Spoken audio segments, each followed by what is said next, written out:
Hey guys. Part 25. This is what if Naruto took care of Sasuke who turned into a baby. Hit like and subscribe if you like this one, and also please check the author in the description. Let's start.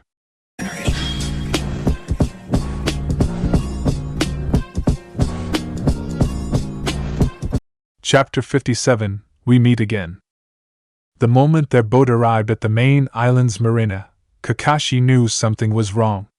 He couldn't see anyone on the streets, even though it was a little past 9.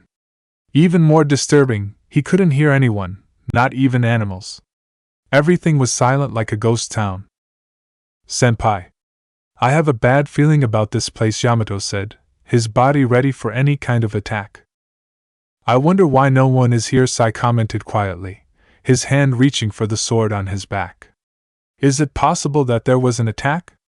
Maybe an invasion? I can smell several recent scents, Kakashi informed them. There are people living here, but all this silence is odd. Yamato moved closer to his veteran comrade, a worried look on his face. What about Naruto? I can't find his scent here. Or Sasuke's, the white-haired shinobi said, turning around so he could face Sai as well. We'll search the main streets first, and then go to the upper district. Once I find one of their scents, I'll signal you to follow me quickly and undetected. Do you agree? Hi, both men said in unison. Alright, let's go, Kakashi whispered. They started running through the deserted streets, looking at every window with the lights on and finally hearing voices coming from some houses, along with the smell of their dinner. Something Kakashi noticed right away was the complete absence of laughter.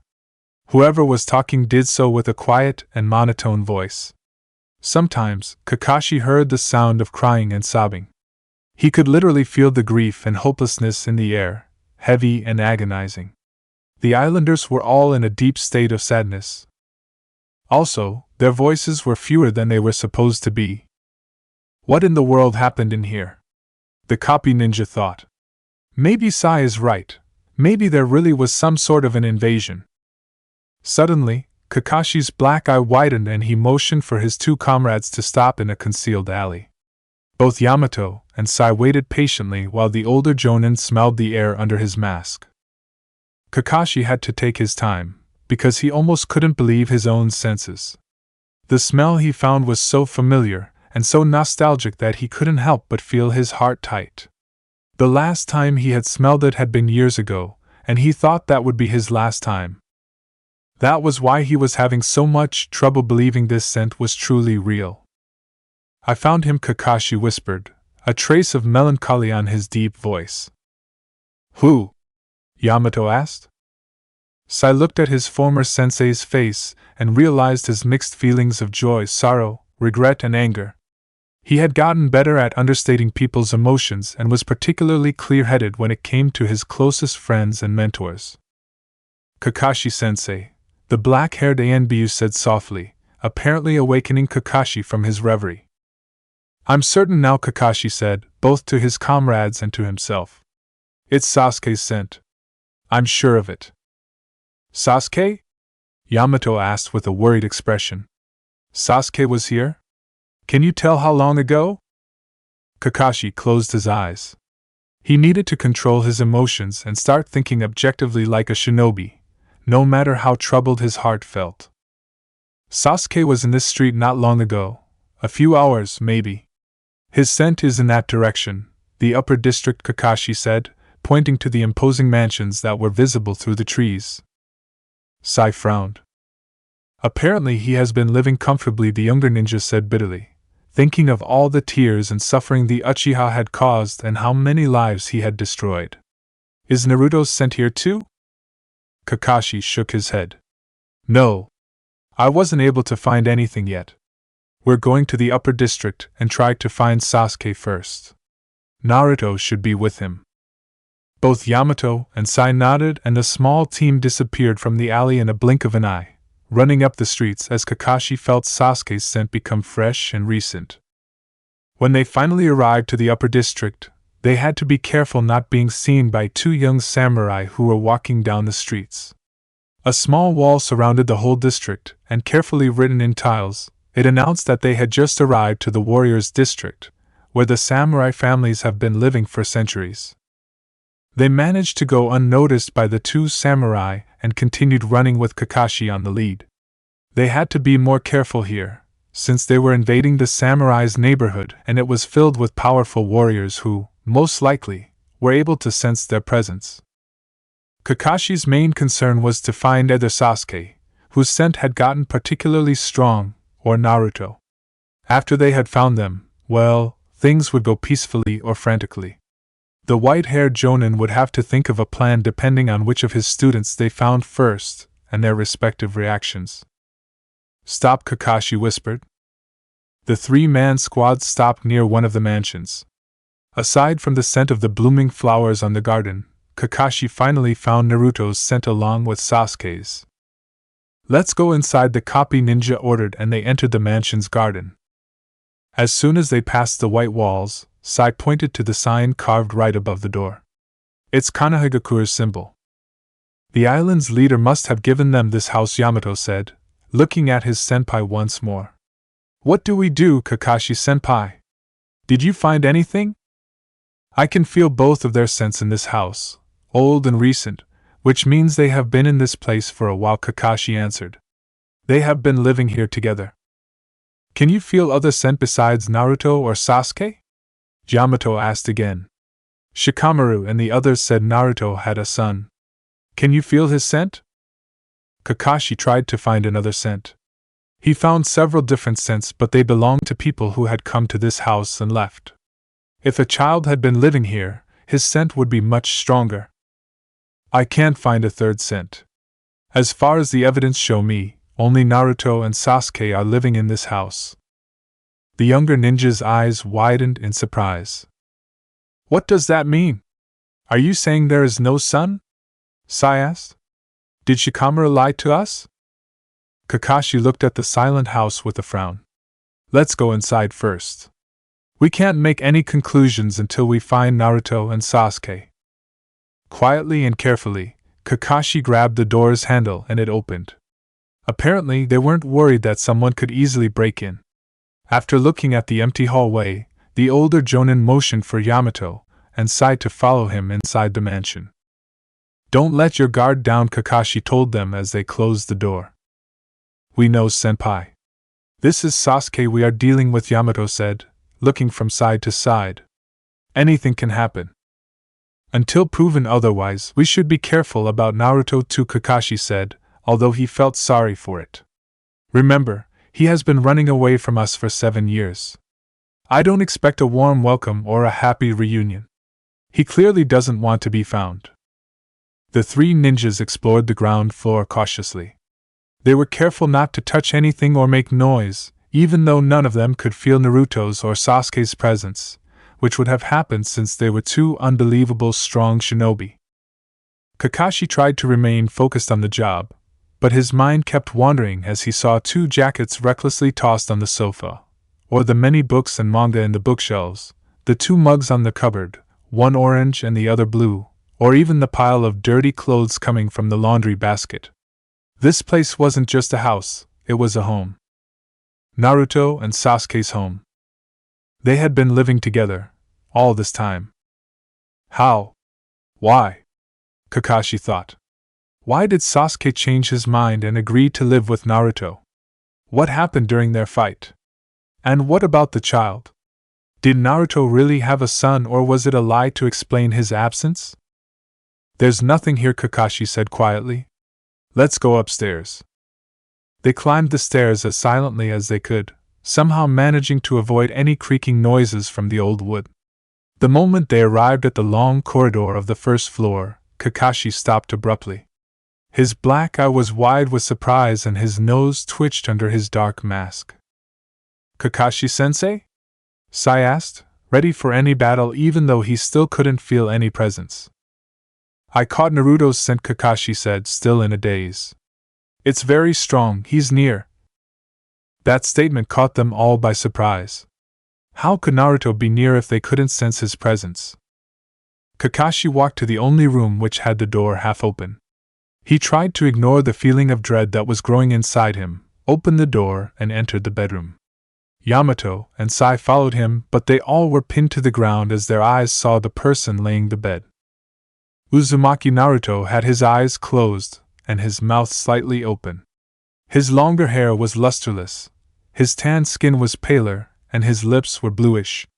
However, what was more disturbing was the fact that his chest wasn't moving at all, like he wasn't breathing. "Naruto?" Kakashi said, moving towards his grown-up student, still surprised on how much he resembled his father. "Naruto? Can you hear me?" The blonde didn't move or react when Kakashi reached him and shook him. Instead, the white-haired sensei tensed as he felt that the young man's skin was as cold as ice. "Sensei? Sensei, is he?" Sai asked, not even attempting to hide how scared he was. Yamato moved to his senpai's side and placed his fingers on Naruto's neck. I can't felt a pulse." As Kakashi checked Naruto's vital signs, he cursed himself for not bringing Sakura with them. They needed a medic, damn it. They needed to do something. Seeing Naruto like this, it was just like when Kakashi had seen Minato-sensei for the last time, dead in a coffin. "He's not breathing and I can't find a pulse." "Oh God!" Yamato exclaimed, hints of panic in his voice. "It's too late. It's already too late. Naruto is dead." "No! Naruto isn't dead," Sai said, refusing to believe what his eyes saw. There had to be another explanation. "It's Naruto we are talking about. He cannot be dead." "Sai. I checked his pulse, he doesn't." "Wait," Kakashi said. Sai and Yamato's worried eyes watched in awe as Kakashi removed his Hitite and stared at Naruto with his Sharingan. It took him almost 30 seconds until he found the blonde's faint chakra running through his apparently lifeless body. After that, and with his heart jumping against his ribs, Kakashi was able to notice that Naruto's heart was still beating, though incredibly slowly, and his lungs were still working, as he double-checked by placing his face next to his mouth. "He's alive," the older ninja finally said. "He's a deep coma and both his pulse and breathing are very faint, but he's still alive." "You mean it?" Yamato asked, both relieved and still warily. "I knew Naruto wouldn't die this easily," Sai muttered, glad that his heart had been right instead of reason. Without a word, Kakashi pulled the 3 blankets that covered Naruto and carefully took the young man into his arms. It felt so strange and yet so familiar at the same time. Strange because Naruto was the splitting image of his sensei, familiar because he still felt like the Naruto he had trained, watched over and even carried on his back a few times. However, the blonde looked so cold, so pale and sick that Kakashi's heart ached. Naruto had always been so full of life, happy and healthy, not like this. This was everything Naruto wasn't. "What happened, Naruto?" "Kakashi, though. Who did this to you?" "Kakashi-sensei? What are we going to do now?" Sai asked, watching attentively as the older Jonin placed Naruto's unconscious body on his back. "Naruto needs medical attention immediately," he answered. "First, we'll take him with us to a safe place. Then, as soon as we find a way to break the barrier, we'll take him with us." "What about Sasuke?" Yamato asked.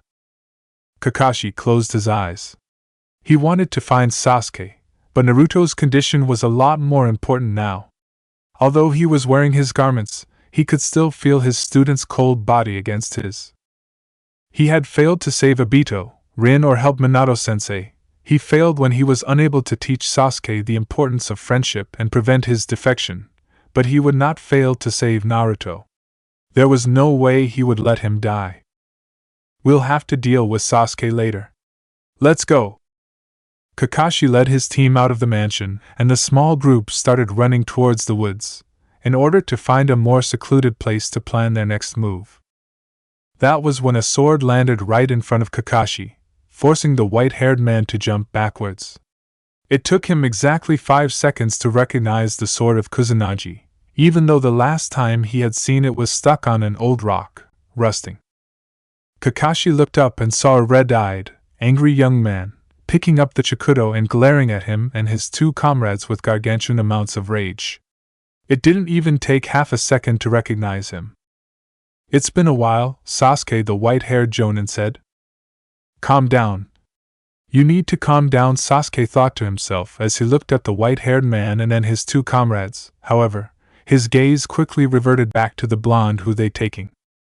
These men had broken into their house and taken Naruto. Scratch that, they were kidnapping him and taking him away. Sasuke had only been out for 15 minutes. He only wanted to walk and get some fresh air before returning home and go to sleep. Then, to his absolute horror, he saw 3 unknown figures leave his house with his unconscious father. As they ran away, the Raven felt glued to the ground with panic. Even though he had decided that he was going to become the best friend Naruto wanted and deserved, the moment he saw those people take him, his childish heart took over his adult and reasonable brain. "Daddy?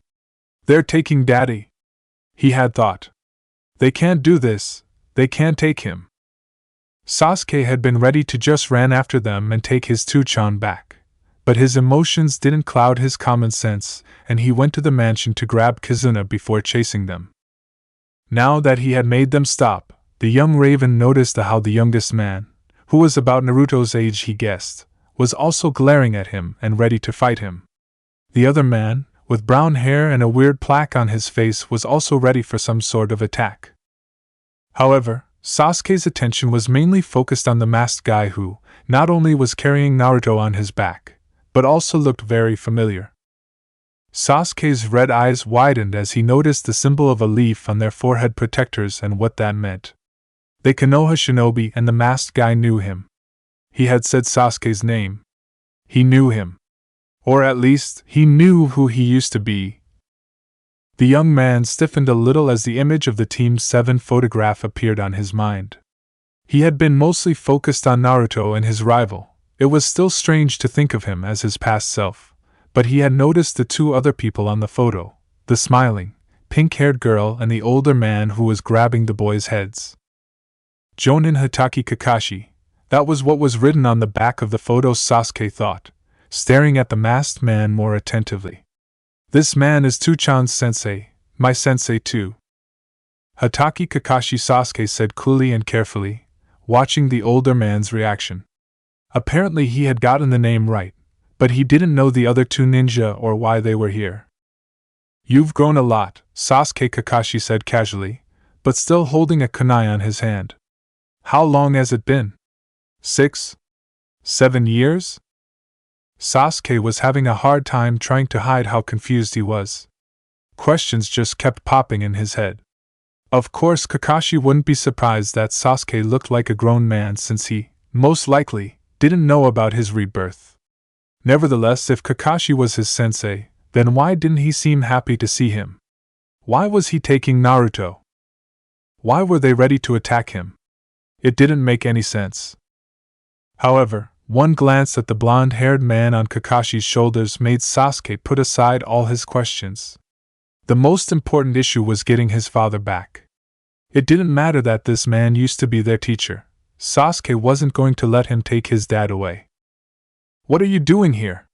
the Raven man demanded to know, still glaring at Kakashi. "That is what I wanted to know," the Jonin answered. "I never thought that you and Naruto would be living together. What happened to you two?" "None of your business," the young man said, pointing Kizuna menacingly at Kakashi. "Now, give Naruto back." Kakashi frowned. "I'm sorry, Sasuke. I'm afraid I can't do that." "Then, I'll take him by force." Sasuke jumped, and his sword clashed with Kakashi's kunai. Sasuke was surprised to see a matured Sharingan on that man's left eye, but there was no time for that. Kakashi looked slightly surprised too, when he stared deep into Sasuke's Sharingan. Sensing movement on his right, Sasuke jumped away from Kakashi as 2 huge, white and weird-looking lions tried to attack him. Efficiently, the Raven slashed them with his sword and watched, confused, as they burst into ink. When Sasuke looked at the nearest tree, he saw the youngest shinobi staring angrily at him with a scroll on his hand and a paintbrush on the other. Not a second later, he drew something on the scroll, made the hand seals, and his drawing of 3 more lions became alive. I see, so that's what you do, Sasuke thought, slashing through the lions and jumping in the young ninja's direction. However, once more the raven was stopped when several wooden pillars almost crushed him if he hadn't jumped away on time. Thanks, Yamato Taisha, the ink user shinobi said. Don't thank me yet, Sai Yamato said. Don't let your guard down. I won't, Sai answered, his glare becoming even colder than before. I know exactly with whom we're dealing with. Sasuke was surprised by the amount of resentment on the ink user's words, who he now knew was named Sai. Why were these people so eager to take him down?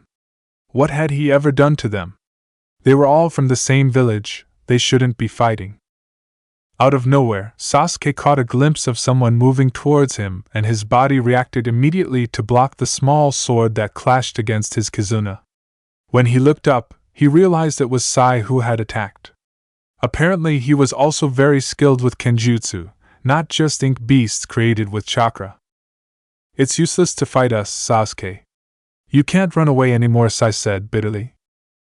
Humph. I'm not planning on running away, Sasuke answered, though he was a bit confused by Sai's words. Run away anymore? What was he talking about? Since when did he run away? Sai's black eyes became even colder, and, though Sasuke would never admit it, he felt a shiver down his spine. What did you do, Sasuke? Sai asked with an icy rage. What have you done to Naruto this time? Sasuke's eyes widened in shock and his mask of aloofness started to shatter. What? What are you? How many times do you have to hurt Naruto until you're satisfied? Sai went on, each of his words piercing Sasuke like daggers. I didn't. I haven't, the raven stammered, the wound in his heart starting to ache more than ever. Why the hell do you want Naruto for? Didn't you hurt him enough in the past? Sai yelled in a very uncharacteristically way, but he had enough. He was sick and tired of seeing his friends getting hurt over and over by this selfish bastard, who didn't give a damn about anyone else but himself. You don't deserve having Naruto as a friend, Sasuke. You never did. Shut up, Sasuke yelled, moving away from Sai. His red eyes were now bright and his throat was too tight. What the fuck was this guy saying? He didn't understand this at all. Yamato tried to catch the raven once more with his mokuton, but Sasuke was quick and burned the wood with his katon before running towards Kakashi. He needed to take Naruto from him first. Anything else could wait. Once more, Sasuke's sword clashed several times against Kakashi's kunai. The raven had to admit that this man was very good, no wonder he had been his father's teacher. Sasuke. I don't want to harm you, Kakashi said quietly. You're talking like you actually can, Kakashi the raven said with a sneer, before catching himself on those words. Where did that come from? Weren't they sensei and student? Then why did Sasuke feel all that hostility against him? Why did he feel angry and awkward to see them? What happened in the past? The raven thought. What did I do? Kakashi finally dodged Sasuke's Chikuto, and his kunai pierced the raven's arm. Sasuke moaned in pain for a brief moment, before his pained expression turned into a confident grin. Gotcha, Sasuke said, bursting into a cloud of smoke. Huh? A clone? Kakashi said, but it was too late to retaliate, and the real Sasuke was able to kick Kakashi in the legs from behind and grab Naruto. Shit! He was too fast. Sasuke landed a few meters away from them and stared at Naruto's sleeping face with tears behind his eyes. He wasn't going to cry. Not in front of this people. But he felt so happy and relieved to have Naruto back. He just couldn't bring himself to imagine what he would do if they had managed to take him away. Sasuke wasn't sure he could survive that. But this isn't over yet, the raven thought, staring at the 3 ninja and pushing Naruto's cold body against him. I can't fight them all. They're too powerful for me and I need to hide Tuchan. How? That is enough, a deep, serious voice echoed through the trees. Sasuke's eyes widened and he had to stop his jaw from dropping when several people surrounded them out of nowhere, armed to the teeth with swords, bows, arrows, kunai, and shuriken. Sasuke's shoulders relaxed as he saw his fellow adult children, but his expression remained stubbornly irritated when he saw Riku standing at his side with his "I'm a badass leader" stance. "Who told you to intervene?" the Raven asked. "It's my island and my responsibility. I've said it before, there won't be any deaths," Riku said, his blue eyes shifting from Sasuke to the three ninjas. "They have the Konohagakure symbol. Do you know them, Sasuke?" Sasuke opened his mouth, but no sound came out. He didn't know what to say. He had known these people in the past, but they were strangers to him now. "We are shinobi from Konoha. My name is Hatake Kakashi," the copy ninja said loud and clear so they would all hear him. "Me and my comrades, Yamato and Sai, are Naruto's former teammates." "Teammates?" Riku looked at Sasuke, who deliberately looked away. "How did you pass the barrier? No one was able to go through it yet." "The barrier only locks you on the inside, which is why we were able to get in," Yamato explained. "We've also felt that a source of strange chakra was creating the barrier. Whoever is creating it is on the islands as well." Some of the islanders began to chatter among themselves, surprised by this new information. Riku was also interested, but he needed to know what these outsiders wanted and why they were fighting Sasuke. "Why did you come here?" the silver-haired man asked. "As far as I know, none of our attempts to get help from the continent succeeded. You didn't come with the intention to help us." Kakashi covered his Sharingan eye with his Hittite. "A comrade on Konoha hinted that Naruto might be on these islands. We came to find him." "Naruto-san?" Riku noticed that Sasuke had pushed his father's body closer against his chest. "If that is true, then why did you fight with Sasuke? He's been living with Naruto-san here for a while." Kakashi stared at Sasuke, also noticing how protectively he was holding Naruto and the determination and fear in his eyes. Sasuke wasn't going to let them take Naruto from him. The question was why. "I'm afraid our fight with Sasuke is Konoha's business," Kakashi said. "I was told the leader of the islands was an older man called Sanada Shigeru. May I ask who you are?" Riku crossed his arms over his chest. "My name is Sanada Riku. I'm Shigeru's son and temporary leader of the islands because my father is unwell. Whatever you wanted to talk to him, you can say it to me." Kakashi frowned. He found it strange that all the people that were surrounding them were all about the same age. There were no teenagers or older people, just young men and women on their 20s.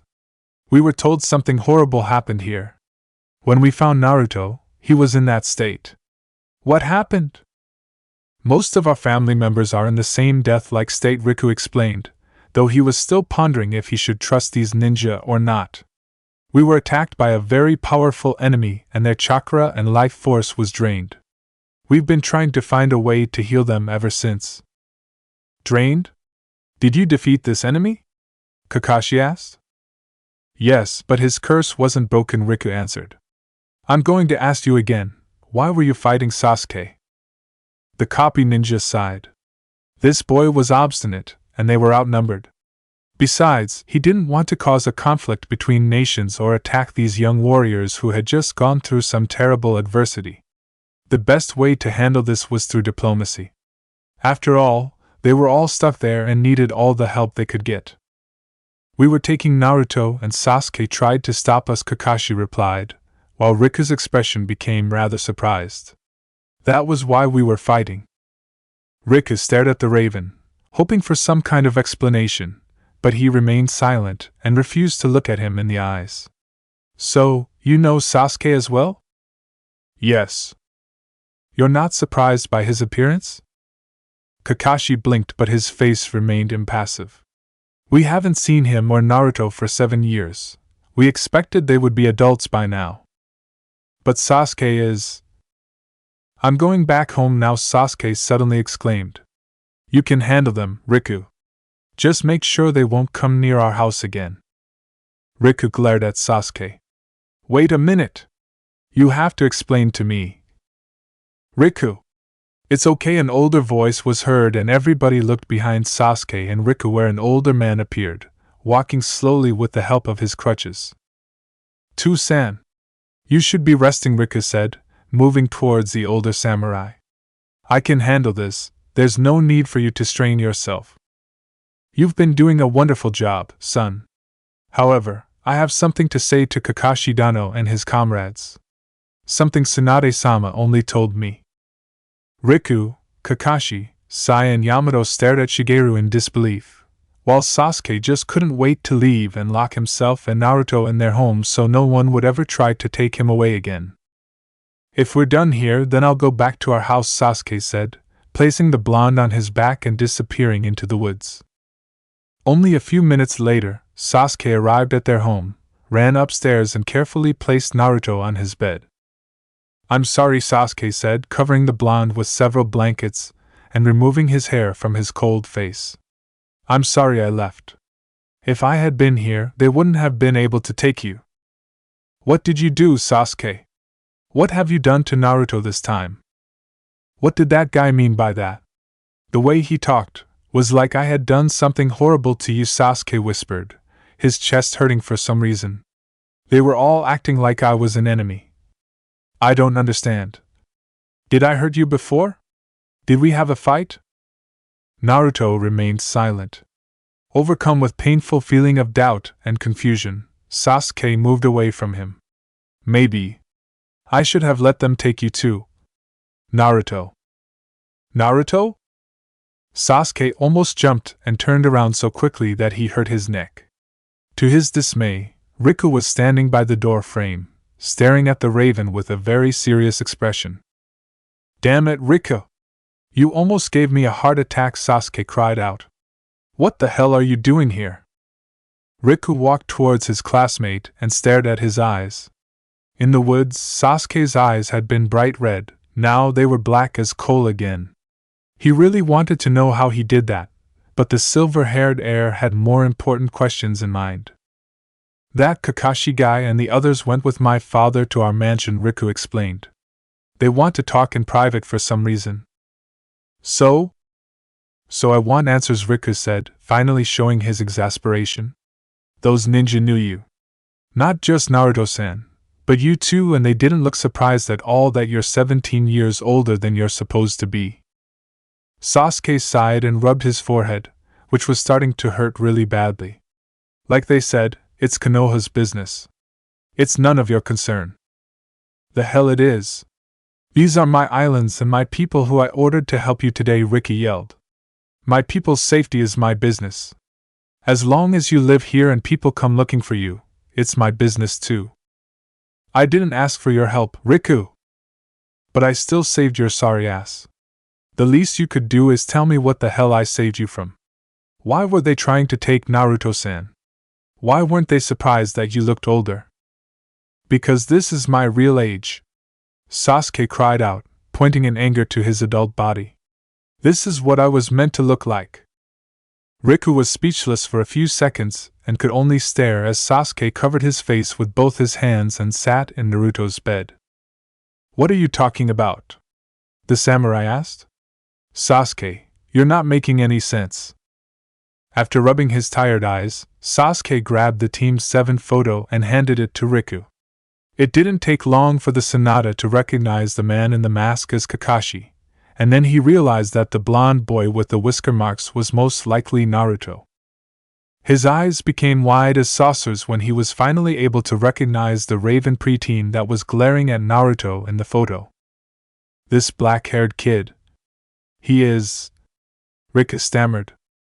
"He's me," Sasuke revealed, his eyes filled with sadness. "I know it's hard to believe, but that guy is me, 10 or 11 years ago." "But how? How can he be you? You're a kid. You're Naruto-san's son." "No, I'm not." Sasuke shook his head, but refused to look at Riku because it was easier this way. "I'm not his real son.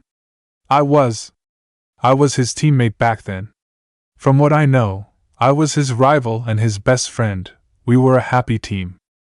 Riku wanted to ask more questions, but decided it was best to let Sasuke talk. "I don't know all the details, but he told me I got very sick," Sasuke explained. "I was dying, so my brother used a kenjutsu on me." "Your brother?" He died, but he wanted me to have a happy life and a family. That is why he used a kinjutsu to make me a baby again, and I lost all my memories in the process. Sasuke looked at the comatose Naruto, resisting the urge to hold his hand. He was there when it happened, and Nisan asked him to look after me. He adopted me. Riku looked at Sasuke, but the raven remained silent. It was a lot of information to get, and a part of him still couldn't believe that his brooding classmate, who visibly adored his daddy, had actually been his former teammate and was really a 24-year-old man. If you used to be Naruto-san's teammate, that means you were Kakashi's student too, Riku said quietly. Why was he fighting you? Sasuke shook his head. I don't know. I have no idea why. Naruto told me I was adopted when I was 4, and then he told me about my brother's kinjutsu. I had no idea we were teammates. He talked about his rival all the time, but he didn't tell me he was my past self. I found out when I fought him because of Nobunaga's mind control. I was so jealous. I thought Naruto didn't want me to be his best friend because he loved his teammate more. I didn't know he and I were the same person. Sasuke stared at Naruto with tears brimming in his eyes. I'm going to make up to him. What? Riku asked. When he wakes up, I'm going to make it up to Naruto, Sasuke said. I know how much he misses the days when we were teammates. He put that all aside so I could have a childhood, but he won't have to do it anymore. Riku blinked in confusion. What do you mean? And why do you keep calling him Naruto now? He's still your dad.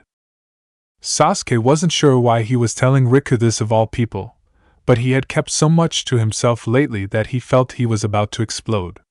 Naruto made a huge sacrifice for me when he agreed to adopt me and raised me like a son. It was painful for him, I know that now. That's why he doesn't need to do it anymore. I'll learn everything I used to know and I'll turn back into the best friend he lost because of me. For a while, Riku waited to see if Sasuke was going to say anything else, but the raven simply stared at Naruto-san's sleeping face. When he realized he wasn't joking, the young Sanada finally cried out. Sasuke! Have you lost your mind? Sasuke looked at Riku's angry expression with a look of confusion in his eyes. What? You really think that turning back into Naruto-san's teammate is going to make him happy? Riku yelled with anger and disbelief. For someone so smart, you really are stupid. Sasuke stood up and walked towards his classmate. Shut the fuck up, Riku. Do you think you are to judge what I do?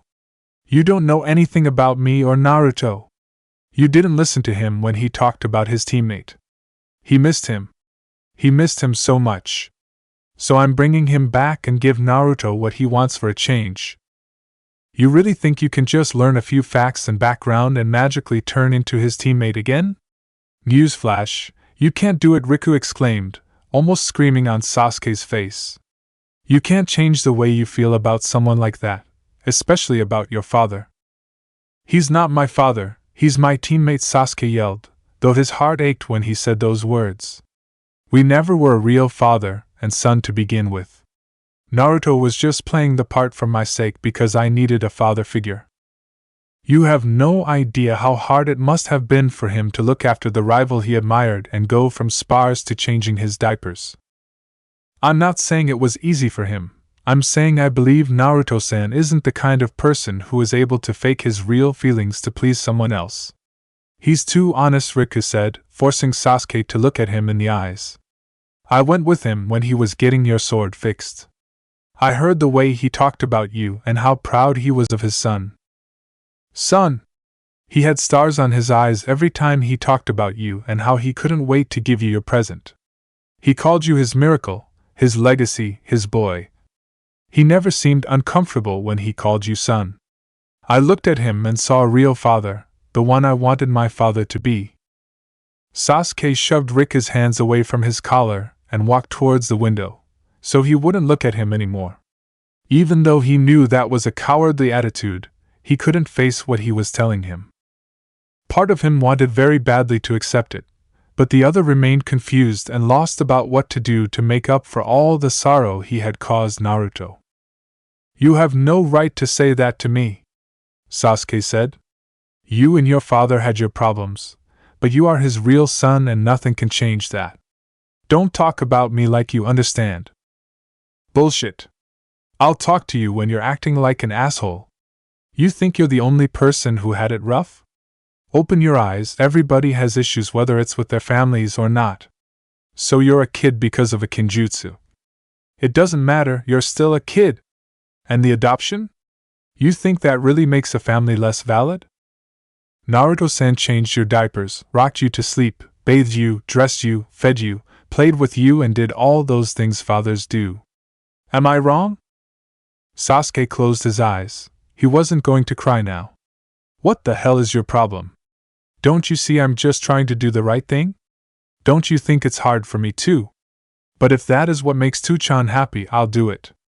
I'm done being selfish and make him miserable. Rika sighed and turned around to leave, but not before he told his classmate one last thing. You might think you're doing the right thing, but you won't be able to do it. It will only bring you grief and break Naruto-san's heart. Relationships change, but you can never stop being your father's child. Sasuke remained silent, with his back to Riku and wishing he would leave and stop making him feel more confused than he already was. He had made up his mind, damn it! He was so sure he was doing the right thing and now that bastard had made feel lost all over again. The Sonata was about to leave the bedroom when he heard someone climbing the stairs. Sasuke heard it too and walked to Riku, ready to fight whoever was coming. To their surprise, a blonde-haired man climbed the stairs peacefully and, when he noticed the two youths staring at him with bulging eyes, he simply smiled kindly. So there you are. I knocked on the door, but no one opened and I heard screaming, he said. I'm sorry to intrude. Who? Sasuke mumbled. Muramasa-sama? What are you doing here? How come you're not? Rika asked, completely baffled. In a coma? Muramasa said.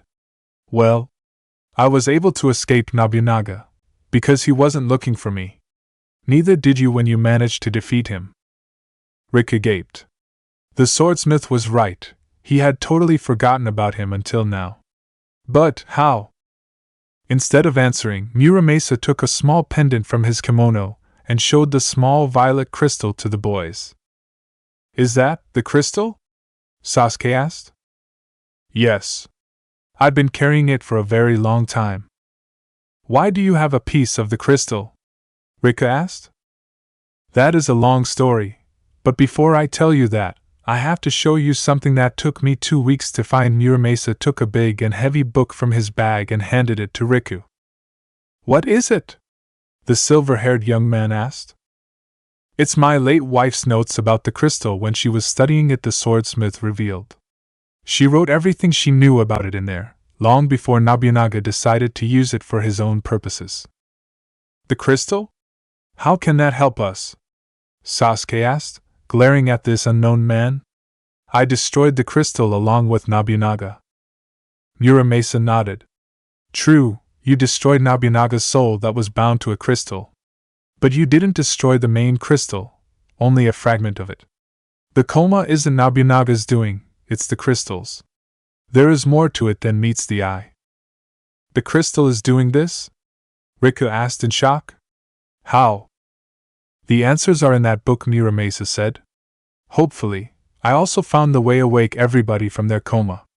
However, the task might be almost impossible to survive. Chapter 58, Crystals and Dreams. Well, I suppose I should start by asking you, what do you want to know? Shigeru said quietly, while sitting across the table from the 3 curious shinobi in his big living room. Kakashi could feel Yamato and Sai's eyes fixed on his back, expecting him to speak first. Looking at the Sonata leader in the eye, Kakashi found it very strange that a man in his 30s would have a 24 or 25-year-old son. However, it wasn't his place to ask personal questions about the man's family life. They were there because of his former students. All right. Can you tell us, what do you know about Naruto and Sasuke? What are they doing in your islands? The white-haired Jonin asked. About a year ago, Tsunade-sama wrote me a letter asking for permission to house both Naruto-dano and Sasuke. Naruto-dano was learning the ways of a leader with me before he could return to his village and become Hokage, the samurai explained, rubbing his bandaged leg. Tsunade-sama asked me to be careful since Sasuke was not only the last Uchiha member alive but also because of his unfortunate deeds in the past. You agreed to hide an international criminal? Yamato asked. Weren't you worried about your people's safety? I trust the Hokage's words that the boy has changed, and I've seen with my own eyes his interaction with Naruto-san. I know he changed and he poses no danger to us, Shigeru said. Actually, he was the one who saved me and my son's life during the invasion. Shigeru told the Konoha's ninja about Nobunaga's invasion, how he had taken control of their children, aged them and made them attack their own families, leaving them in the death state.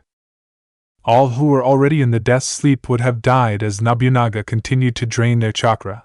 But Naruto-dano saved my people by giving that monstrous ghost almost all the chakra he had so he wouldn't need to take anybody else's. The Sanada leader closed his eyes and slowly bowed his head in Kakashi's direction. Your student really is remarkable. He sacrificed himself for all of us, who aren't even from his homeland. He is a true hero. Kakashi looked down. That's the way Naruto is. He would save his friends, regardless from their origin. His sacrifice saved our family's lives, but he was left in the same comatose state ever since. Fortunately, Sasuke was able to go where Nobunaga had taken me, using my son to kill me and then take over his body.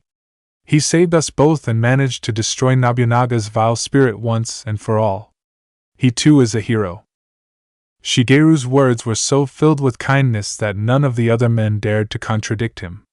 Still, the memory of the cruel and ruthless Sasuke they remembered were too powerful to ignore.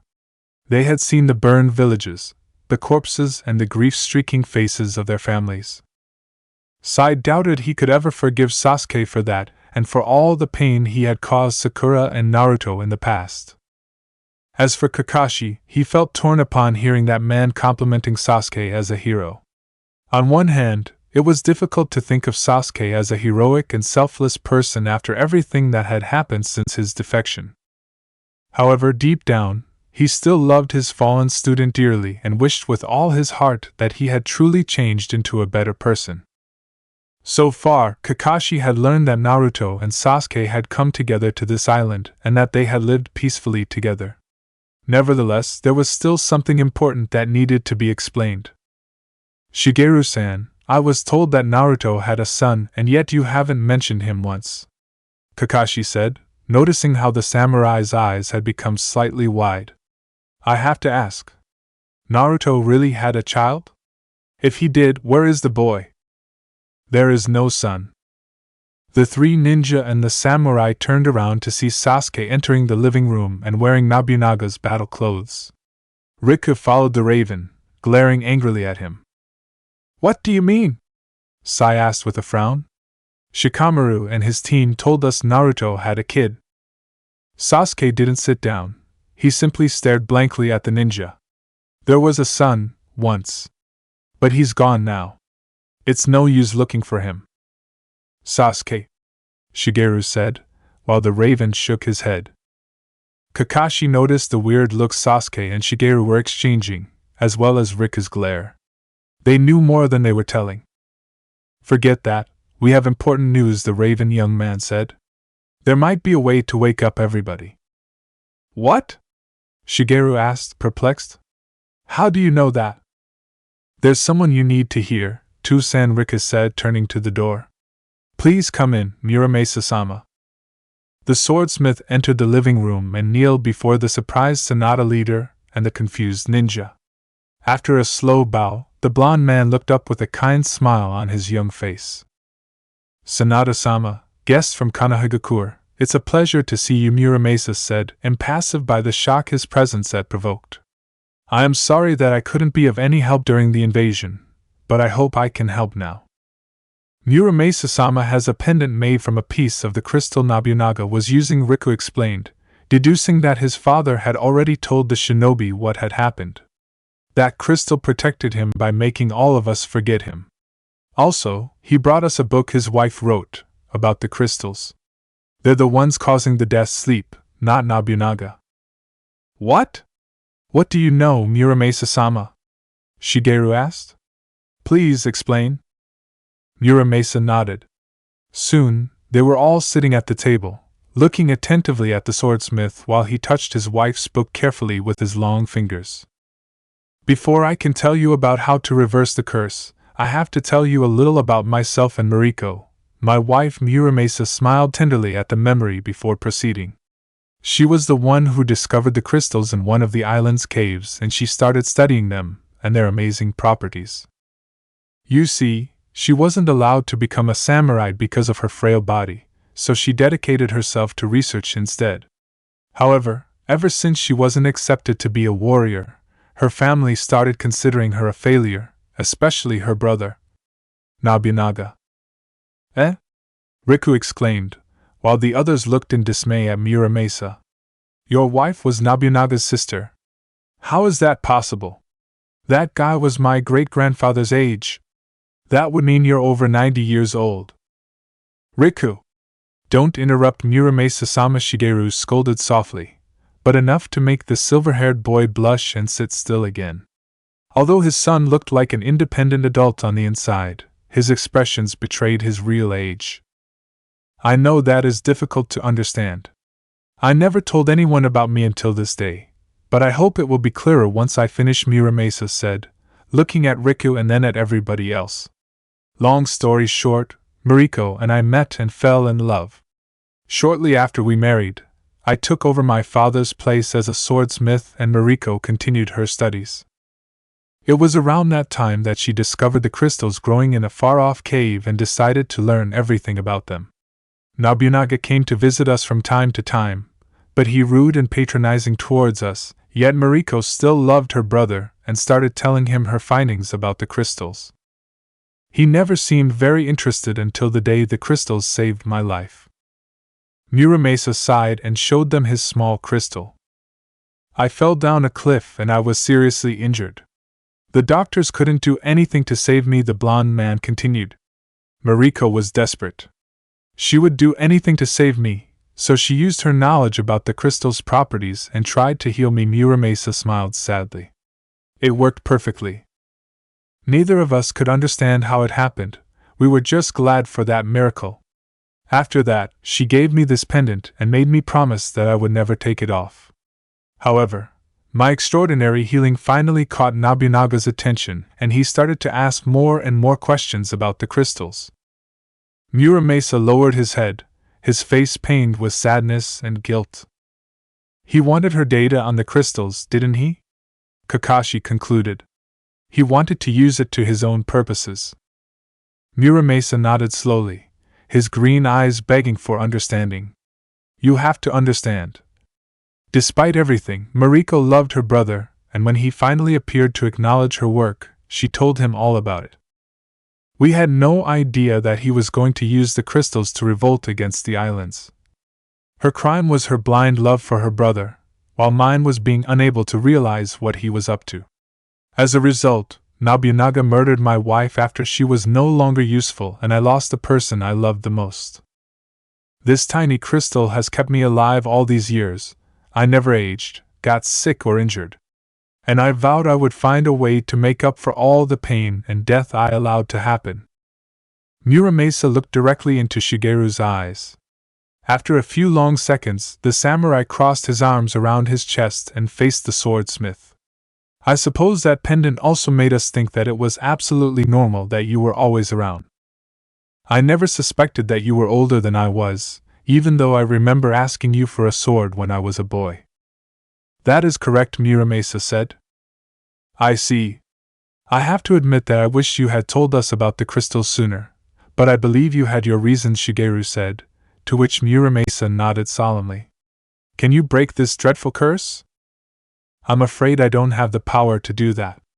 What I do know is a way to break the crystal's control, Muramasa said. However, like I said to Riku and Sasuke, it is a very dangerous task. All men look at one another. It was Shigeru who voiced what they were all thinking. We'll do anything to save our families and loved ones, Please, Muramasa-sama, tell what you know. Very well. The swordsmith rubbed his hands against each other and, suddenly, he looked as old as he was. The death sleep happened once with my wife. She told me that the crystals needed more than chakra to develop, they needed human life force. So, she was going to try to give it some of hers to see what would happen. At first, everything was going smoothly, then, out of the blue, Mariko fainted. I panicked and tried everything to wake her up. When nothing seemed to work, I just held her close and begged her to come back to me. She woke the next morning. How come she woke up? I've done that for 2 weeks and it didn't work. Sasuke asked abruptly, shocking the ninjas. His voice was filled with angst and his eyes wide with fear. The young man could barely keep his hands from trembling. Why didn't it work? Kakashi was perplexed. Sasuke had just admitted that he had been desperately trying to wake up Naruto. Since when were his feelings for the blonde that strong? He had never seen Sasuke care so much about Naruto, not even when they were friends on Team 7. This is way beyond friendship, Kakashi thought, remembering how protectively the Uchiha had hugged Naruto when they tried to take him. This is love.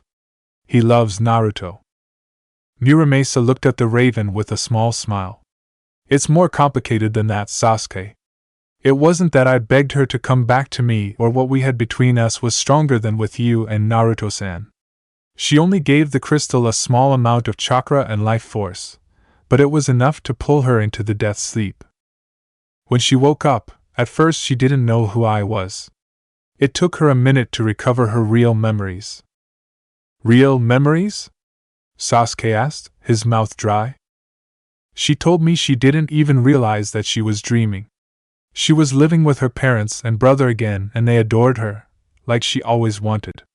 She was only able to wake up because she realized that someone was missing from her memories and that hurt her a lot. That was when she knew that world wasn't real and woke up. The men's eyes looked at Muramasa with the same confused expression. They seemed to be waiting for him to explain, but Sasuke is too restless. You're saying they're all living a dream?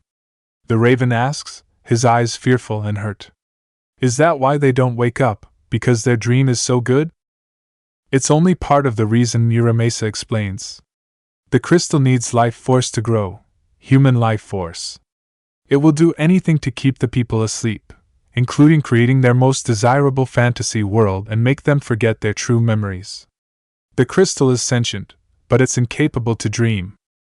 It needs dreamers, their minds, their souls. Right now, they are all stuck inside the crystal's core, living their perfect life until the crystal absorbs all their life force and swallows their souls into it. All of them looked shocked by this revelation, even the air became heavier. Sasuke lowered his head, clenching his pants with his trembling hands. Riku stared fearfully at his father, both thinking about his grandmother. Kakashi stared at Sasuke, still studying his reaction, and then he turned to Muramasa again. If I understood this correctly, the people can wake up from their dream if they realize it's fake, Kakashi said. Correct. My wife vaguely remembered me and she understood that something wasn't right because I wasn't there. If we manage to make them remember their true memories, the dream will be shattered and the crystal won't be able to hold them. How can we do that? Shigeru asked. There are hundreds of people sleeping. How can we wake them all up before they die? We don't have much time left. We don't need to wake up everybody, Muramasa explained. When Muramasa used the crystal's power to drain everybody, there was one person who provided more chakra than all the islanders. Sasuke looked up wide-eyed. Naruto-san was the one who has more chakra in his body, and he's more powerful than most people. The crystal took a particular liking to his soul. What does that mean? Sasuke asked. It means that if he wakes up, that will create a chain reaction, the swordsmith said, smiling before the young man's hope. His will is truly strong. Once he breaks the crystal's curse, it won't have the power to hold anyone else, and the other islanders will also be released. Sasuke smiled, his eyes bright and wide, while Kakashi continued to observe his strange behavior. I'm afraid we will need more than begging to wake him up, Muramasa continued. It's been too much time and the crystal is stronger now. We need to go directly into the source, the crystal core. But I destroyed the crystal, Sasuke exclaimed. There was nothing left. Nobunaga was just using a part of the crystal that he used to store his soul. The original crystal must still be in the caves where my wife originally found it. I can take one person there. One person? Why just one? Yamato asked. Wouldn't it be easier to destroy the crystal if we all went together? Muramasa shook his head. We can't destroy it from the outside or all the souls it collected would be trapped in the abyss of non-being forever. All I can do is send one person's soul inside Naruto-san's dream. That person would have to convince him that he's dreaming and break the curse. However, it is a very dangerous task. The blond man frowned and his eyes darkened. Once inside the dream, the crystal will do anything to stop that person and destroy him before Naruto realizes what is real. If that happens, that person's soul will be trapped inside and his body will die. There was a long silence in the room. Kakashi looked at Yamato and Sai. They already knew that he was going to volunteer and tried to save Naruto. Sasuke, however, took Kizuna from his belt and touched it slowly. The Raven had no problems imagining Naruto going to Muramasa and asking him to fix his old sword, hoping it would be ready by his birthday. It wasn't difficult to see his silly grin as he waited to make Sasuke a surprise. His own sword was a great gift, especially after the many talks they had about the boy's skill as a swordsman. He named the Chikudo after his bond with his faith, with Naruto, because he knew it was more powerful than any jutsu. Sasuke still remembered that nightmare, from all those years ago, when he had been stuck in a dark world, hurting everyone he cared about and pushing them away. Naruto had stayed. He had been the only one who had stayed with him, even though he was the one he mistreated the most. Later, when Sasuke was awake again and safe in his arms, Naruto had told him that their bond was the strongest. I told you we had a very strong one, Naruto said with a smile. Nothing can break it. I'll go, Sasuke said. Huh? Yamato gasped. Sasuke, Kakashi whispered, noticing the determination in the Raven's black eyes. Why should you go? Sai asked indignantly. What makes you think you can save Naruto? Sasuke glared back at Sai. He was really starting to hate that guy. I'm going and that's it. If you try to stop me, I'll gladly shove my sword up your ass. Sai gaped and started to stand up. You damn son of a bitch! How dare you? Huh? Kakashi-sensei, what are you doing? Kakashi grabbed Sai's arm and stared at him. Easy, Sai. We shouldn't fight each other now. The white-haired man shifted his gaze to Sasuke, who glared at him in defiance. You changed a lot, Sasuke. I hardly recognize you. The Raven kept glaring, not sure if that was an insult or a compliment. Very well. Sasuke will go with Muramasa-sama. Sasuke's eyes widened while both Sai and Yamato looked startled at their leader. What? Kakashi-senpai. Yamato gasped, completely baffled. You're going to let Sasuke go? He wants to save Naruto, Kakashi said quietly. I think we should let him do it and trust him like Naruto did. All of them came back to Naruto's house, even Riku and Shigeru, who was still limping and receiving worried looks from his son. Muramasa said he needed something from Naruto, so he and Sasuke went to the blonde's bedroom while the rest waited in the living room. If Sasuke succeeded, Naruto would be the first person to wake up and they would know if the crystal's curse was over. Sensei. I'm still not sure about this, Sai whispered. I mean, we all know how much Naruto believed that he could bring Sasuke back and change his ways, but, after everything he did, does Sasuke really deserve that? He'll never be forgiven or accepted. Kakashi closed his eye. Sai. Believe me, I understand how you feel. There's a part of me that is unwilling to accept Sasuke ever again, but you noticed it too. He changed. Despite of his feelings for us or the village, he appears to genuinely care about Naruto. The black-haired Anbu sighed. He could be faking it. It's hard for me to imagine Sasuke caring about Naruto as a friend. I think he's not faking, Kakashi said. How do you know? Because I saw that they're living together in this house, and I saw the way Sasuke reacted when we took Naruto. He was desperate. He wouldn't let anyone take Naruto away from him, Kakashi explained. Sasuke was the one who worried the most when Muramasa told us about the crystals. At one point, he looked like he was about to cry, which is something I never saw him do. He loves Naruto, Sai. Even you could sense that. Sai's black eyes widened a little and he looked at the stairs that led to Naruto's bedroom. His mind was racing with what he had read before from books about men who loved other men. It kind of made sense now that he thought about it. Sasuke never seemed interested in girls, even though he had thousands of fangirls waiting to please him. Sakura is going to be so mad, Sai whispered, whilst Kakashi looked at him with a confused expression. Muramasa cut a lock from Naruto's blonde hair and put it inside a small pouch. Sasuke remained by the doorframe, still troubled that Naruto's soul had been taken. It was scary to think that his body was just an empty shell, that Naruto was far away, living in a dream without him. Obviously, he hadn't noticed that something was wrong and Sasuke was in no place to blame him after the horrible things he had said. How many times had Sasuke promised he would protect his daddy and never hurt him again? How many times had he broken his promise? No, he couldn't blame Naruto for wishing to live in a dream away from him. We can go now, Sasuke, Muramasa said. All right, the Raven said, placing his sword next to the sleeping blonde. Muramasa was looking at him attentively, and his eyes softened when he stared at the fixed sword. It was a different weapon from the one he had received weeks ago.